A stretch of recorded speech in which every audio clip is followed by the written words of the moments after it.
धन्यवाद धर्मेंद्र जी। मेरे डुकू के महासचिव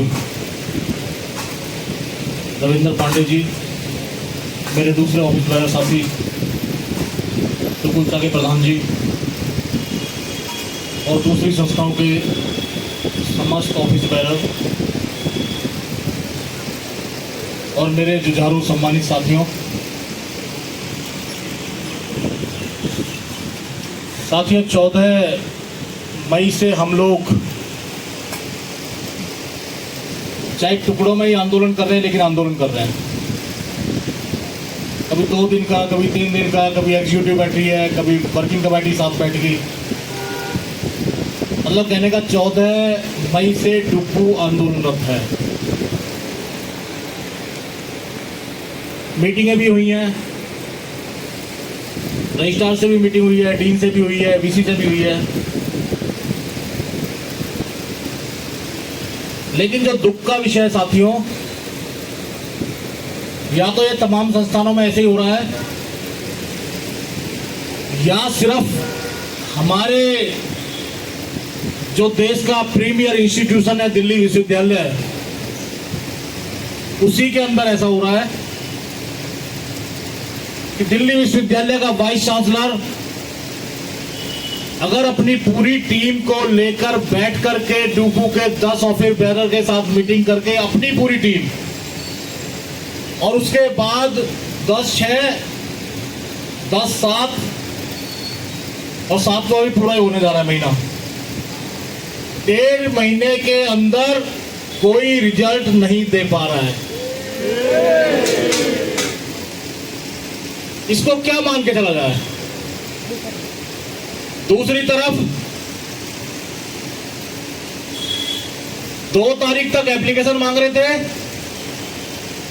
उसी महीने की 14 तारीख को टेस्ट कर लेते हैं, उसके अगले हफ्ते में जाकर रिजल्ट डिक्लेयर कर देते हैं, 1 महीने में पूरा काम कर दिया, निपटा दिया।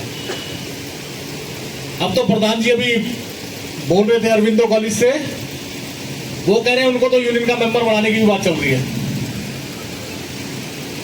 तो साथियों, जिसलिए मैं बोल रहा हूं वो चीज ये है कि हम लोग भी अंदर से समझ नहीं पा रहे हैं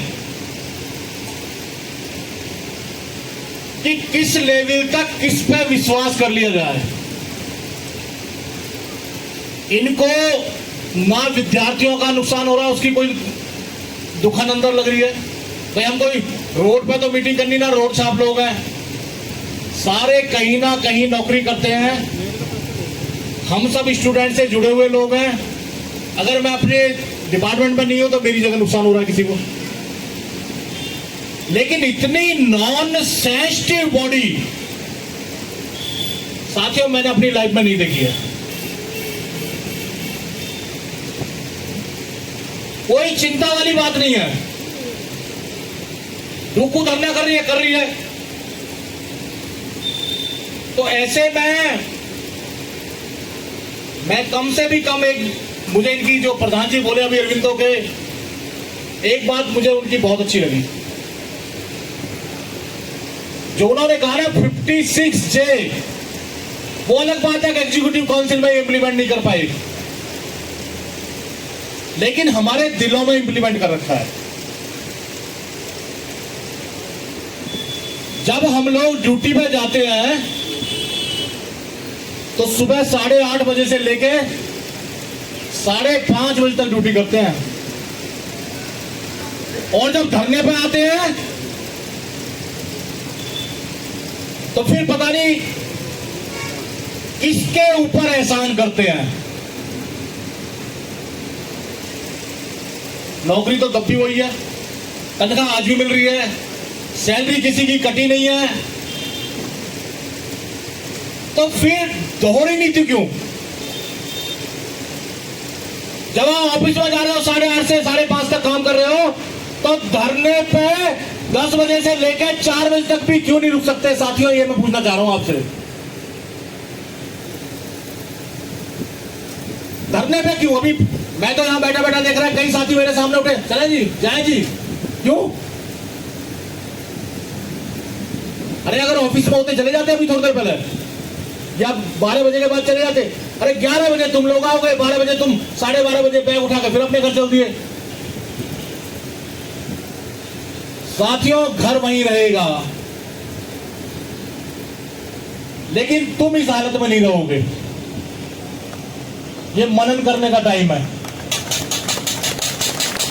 घर वहीं मिलेगा, चाहे तुमने महल बना रखा है, झोपड़ी बना रखी है, तुम्हारे बच्चे वहीं मिलेंगे, लेकिन तुम इस हालत में नहीं मिलोगे। यह ना दरी बिछ पाएगी कभी, ना टेंट लग पाएगा, और तुम सुबह से शाम तक गुलामी करते मिलोगे वहीं पे। अभी मेरे साथी ने बोला अगला टाइम टेबल, अगर आज डुक्कू का धरना समाप्त कर दूं, 1 हफ्ते बाद चिल्लाना शुरू कर दोगे, प्रधान जी हमारा टाइम टेबल देख लो आप। नौकरी नहीं कर पाओगे आसानी से। कहां एडजस्ट करोगे 4th सेमेस्टर को? इनके पास ना लैब है, ना लाइब्रेरी, इनके पास कौन सा इंफ्रास्ट्रक्चर अलग से है? उसी में तो एडजस्ट करना है। उसी के लिए तो वीसी ने बोल दिया कि हमारे पास सब कुछ है। तुम्हारे समय के घंटे सुबह भी बढ़ाए जाएंगे, शाम को भी बढ़ाए जाएंगे, शनिवार हो सकता है इतवार में भी बुला लें आपको। कहां जाओगे? किसके पास जाओगे? कौन सा ऐसा प्लेटफॉर्म है? मुझे भी बता दो कि मैं भी एक बुके लेकर आकर खड़ा हो जाऊं आपके बीच में, जिससे हम सब सेफ हो जाएं। बता दो मुझे भी। या तो मैं भी दूसरी संस्थाओं की तरह अपनी पुरानी लंबित मांगों के समर्थन में डीन ऑफ कॉलेज को बुके देते हुए फोटो खिंचवा रहे हैं। अभी देखा होगा आपने फोटो व्हाट्सएप ग्रुप पे, डीन ऑफ कॉलेज को हमारे साथी बुके देके यू फोटो खिंचवा रहे हैं कि ये हमारी पुरानी लंबित मांगों के संबंध में मिले हैं। तो मैं तो कहूंगा अपने ट्रेजरर को अगली मीटिंग में 12 ऑफिस मैन को 12 बुके दे दे, जिससे हमारी भी डिमांडें सारी पूरी हो जाए। कोई लंबित मांगी ना बचेगी, हम भी बुके दिया है उनको। साथियों, शर्म आनी चाहिए, शर्म। बहुत गलत मोड के ऊपर इस समय मैं दिल्ली यूनिवर्सिटी बात नहीं कर रहा, देश के तमाम विश्वविद्यालय आज की डेट में उस कगार पे खड़े हैं। एनडीपी लागू हो गया है, स्टाफ बढ़ नहीं रहा है, और हम सबके ऊपर बोझ पड़ने वाला है। अभी आप सिर्फ कॉन्ट्रैक्ट तक सीमित बैठे हैं, डुक्कू कॉन्ट्रैक्ट की लड़ाई लड़ रही है, बाकी तो दिखता ही नहीं। सावन के गधे वाली हालत हो रही है, हरा हरा दिख रहा है। अरे हरा 1 हफ्ता नहीं बचा है आपके सामने, 1 हफ्ता नहीं है, टाइम टेबल आने शुरू हो जाएंगे अभी, तो लड़ना तो पड़ेगा। अगर डुक्कू विरोध करना तो सीखना पड़ेगा।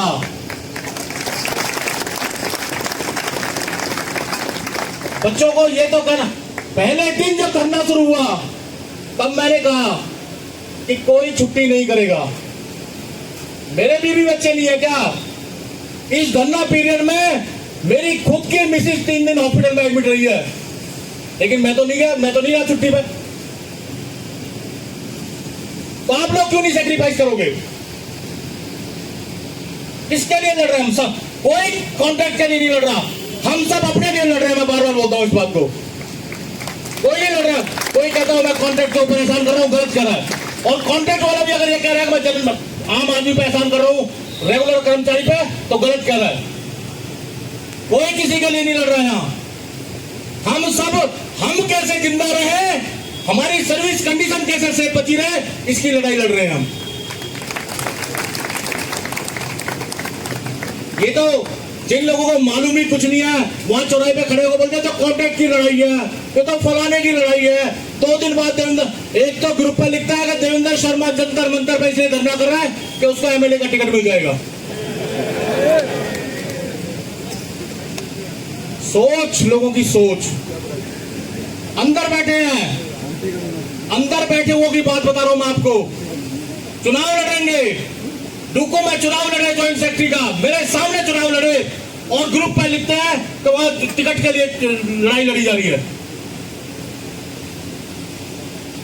साथियों, मनन कर लो खूब अच्छी तरीके से। मैं बार बार कहता हूं, मेरे ऑफिस में बार बार कहते हैं। अभी मैंने पूछा अपने ऑफिस के अंदर अपने सारे साथियों से, दोपहर में जब लंच पे गए थे, बोलो क्या रहा है? कह रहा नहीं, प्रधान जी अडिग खड़े हैं आपके साथ। अब मेरी कर्मचारी खड़े हैं, तो मैं आम 4400 कर्मचारियों से भी पूछना चाहता हूं कि आप कहां खड़े हैं।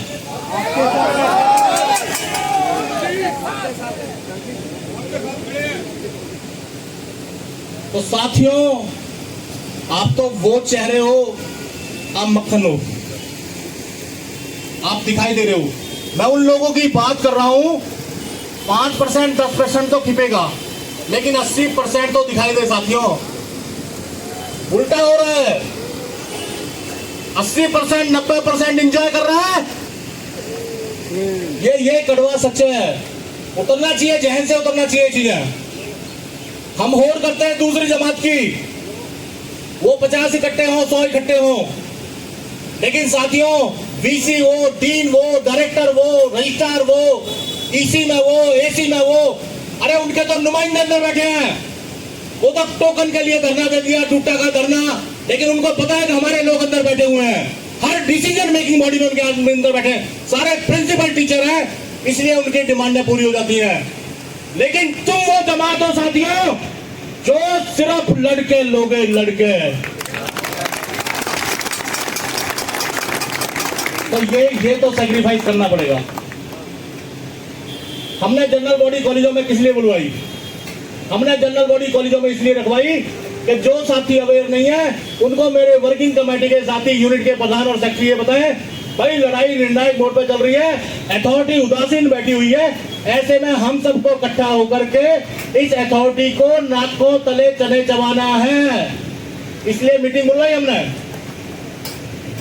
क्यों नहीं अवेयर होंगे? क्यों नहीं आप अवेयर होंगे? अगर धरना हम समाप्त कर देंगे, उसके बाद अवेयर होंगे। बकिया प्रधान, उस दिन मॉक ड्रिल था, मुझे बड़ा दुख हुआ। मॉक ड्रिल पुलिस का, इतना कॉपरेट दिल्ली पुलिस आपको कर रही है। कभी आपने एक सिपाही हमारे यहाँ खड़ा हुआ नहीं देखा होगा। जब उन्होंने कहा हमारा मॉक ड्रिल है, आज आप धरना 1 बजे समाप्त कर देना, हमने कर दिया। तो उसमें कह रहे पुलिस ने भगा दिया इनको। तो सोच बता रहा हूं, सोच कैसी डेवलप, उसका मैसेज कैसा देते हैं। तो साथियों, अवेयर होने की जरूरत है। वैसे तो मैं आज की डेट में, जो कल आपने जंतर मंतर पे सिर्फ सरकार को नहीं, जो दिल्ली की दूसरी यूनियनों के पदाधिकारी वहां पर आ रखे थे, उनको आपने एक अच्छा सबक दिया है। अगर आपने डुप्पू के प्रधान को इप्सेप का प्रधान बनाया है, तो उसके अंदर वो ताकत है कि वो 500 आदमी जंतर मंतर पे लेकर आ गया। ये आपने सबक सिखाया हमको। वो सिर्फ सरकार के लिए सबक तो है ही है कि जंतर मंतर की आवाज सरकार तक जाती है। मैं तो अभी, कोई मेरा साथी कह रहा था, मेरी कल की वीडियो, जो कल की मैंने भाषण दिया था वहां पे, मुझे वो वीडियो मेरे लड़के के थ्रू, क्योंकि मेरा बेटा क्लास 1 ऑफिसर है, उसको किसी ऑफिसर के थ्रू उसको पहुंच के तेरे फादर जंतर मंतर में बोल रहे थे। वो स्पेशल सेल वाले या दूसरे लोग जो कॉपी करते हैं, वहां के थ्रू उसको मिली। तो ऐसा नहीं है जंतर मंतर की आवाज सिर्फ हम बोले और दबके चली। जंतर मंतर की आवाज जाती है, कैबिनेट सेक्रेटरी तक जाती है। और उसके लिए जितने लोग कल वहां पे गए, उनके लिए मैं हृदय की गहराइयों से आप सबका बहुत बहुत धन्यवाद करता हूं।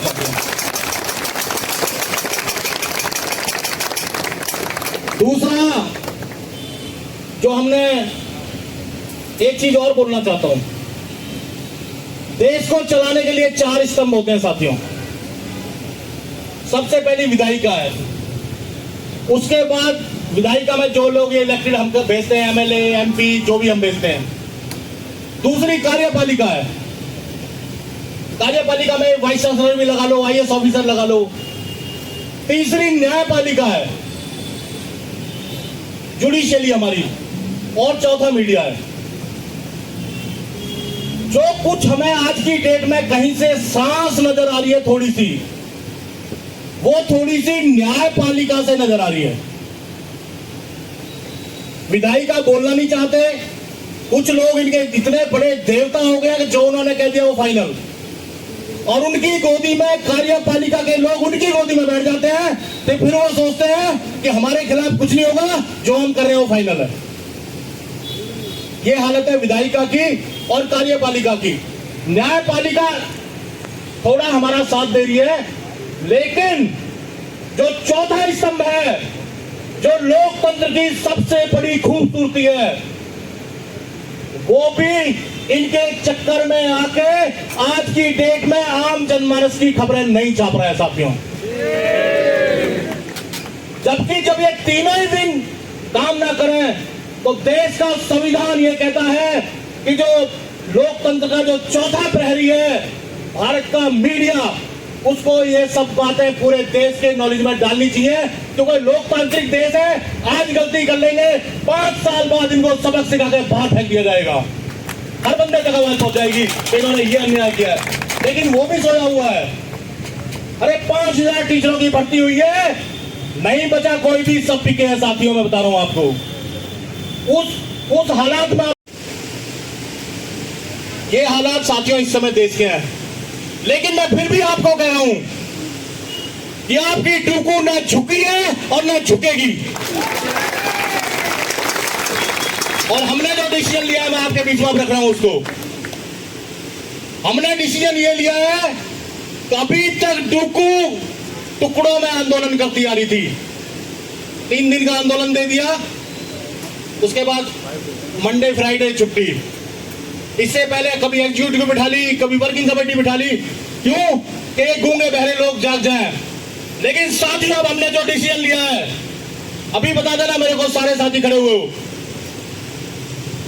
अब जो हमने डिसीजन लिया है वो डिसीजन ये लिया है कि कल और परसों, जैसे पीछे जीबी बुलाई थी 2 दिन, कल फ्राइडे और मंडे, दोनों दिन आप अपनी अपनी यूनिट में लोगों को अवेयर करेंगे, धरना देंगे, जनरल बॉडी कॉल करेंगे, अवेयर करेंगे और चिट्ठियां भी भेजेंगे। और मंगलवार से इंडेफिनिट काल के लिए इस यूनिवर्सिटी का चक्का जाम होगा साथियों,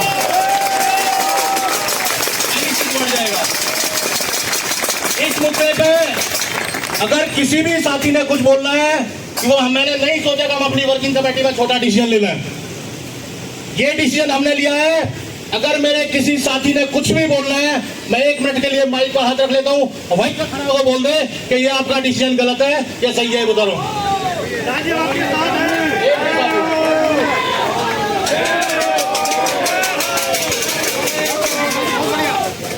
मेरे ख्याल में 100% सहमति इस मुद्दे के ऊपर है।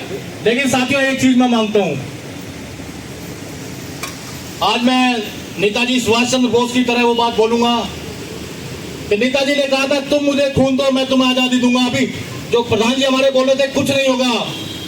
मैं कह रहा हूं, तुम हमारा साथ दो, सब कुछ होगा, सब कुछ होगा। नहीं होगा, इसी मंच होगा, इसी मंच होगा। मंच को जब छोड़ेंगे, जब आपके बीच में सब कुछ पढ़ के सुना देंगे। लेकिन उन लोगों को अवेयर करो। और अगर किसी साथी को ये लगता है कि ये लोग मानने वाले नहीं है, या पक्के खड़े हैं, या मेरे ऑफिस के साथी हैं, या हमेशा बैठे रहेंगे, नहीं आएंगे, तो डुकू को लिख के दो, वर्किंग कमेटी बुलाते हैं और उनको एक्सपेल करके उनको मजा भी चखाते हैं कि यूनियन। ऐसा नहीं है। देखो, एक चीज मैं इसलिए बोल रहा हूं, अगर सांप के दांत नहीं है, अगर सांप में काटने की क्षमता नहीं है, तो लोग उसकी रस्सी बांध के नार लेकर आएंगे उससे। लेकिन अगर उसमें जहर है, अच्छा दूर से भगेगा। इसलिए मैं कह रहा हूं, अगर किसी ने कसम खा रखी है तो 20 रुपए मेंबरशिप का नहीं चाहिए, सर्च चाहिए, प्रेजेंस चाहिए उसकी। यहां पे आप दो लिख करके, वर्किंग कमेटी लिख करके दे, कोई भी हो, डिसीजन लेंगे। और कॉन्ट्रैक्ट वाले भी कान खोल के सुन लो साथियों,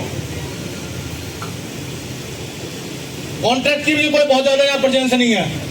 राकेश के पास रजिस्टर है, जैसे अभी अरविंदो कॉलेज वाले, वो तो चलो हमने उनका साथ दिया है अरविंदो का। कल की डेट में हिंदू कॉलेज में अनजस्ट हो या किसी जाकिर हुसैन कॉलेज में पोस्टर भरी जाएंगी अनजस्ट हो, अगर कॉन्ट्रैक्ट हमारा साथ नहीं दे रहा तो मैं बार बार डुकू को आपके लिए धरने पे नहीं बिठाऊंगा। सुन लो, आज की डेट में सुन लो आप, या तो यूनिवर्सिटी के अंदर चलचला लाइए, आइए आज ही जग जाओ, कल क्यों जगोगे? तुमको पता है जाकिर में पोस्टर भरी जाएंगी, हिंदू में पोस्टर भरी जाएंगी। जिस दिन हिंदू का रिजल्ट डिक्लेयर हो जाएगा, उसके बाद यहाँ डुकू ऑफिस के चक्कर काटोगे। आज काट लो, आज। चाहिए, हम भी कहे भाई ये उससे पहले हमारे बीच में आगे थे, होने के बाद आओगे, अब वही बात आएगी उनको मेंबरशिप दे दी जाए, ये कर दिया जाए। तो साथियों बिल्कुल ओपन खुली बात है, जिस भी कॉलेज का, और मेरे परमानेंट का साथी सुन रहे हैं, अगर वो अपने कॉन्ट्रैक्ट को आज इस दरी पर लाने में सक्षम है तो बात करें, और अगर लाने में सक्षम नहीं है और कल की डेट में उनके साथ कोई एडजस्ट होता है तो डुकू साथ नहीं देगी बाद में साथियों। तो हमारी दुकान नहीं है, तब तक के लिए जमाएंगे, बिल्कुल क्लियर कट है। तो मैं आप सबका धन्यवाद करता हूं। कल की डेट में फ्राइडे को और मंडे को हमारी 2 टीमें होंगी, कॉलेजों में राउंड लेंगी, कॉलेजों में जाएंगे। आप वहां पे अपनी जनरल बॉडी बुलाओ या धरना करो, जनरल बॉडी बुलाकर धरना करो, लेकिन अवेयरनेस लाओ अपने अंदर, अवेयरनेस के लिए मीटिंग है, क्योंकि डुकू का धरना कंटिन्यू जारी है।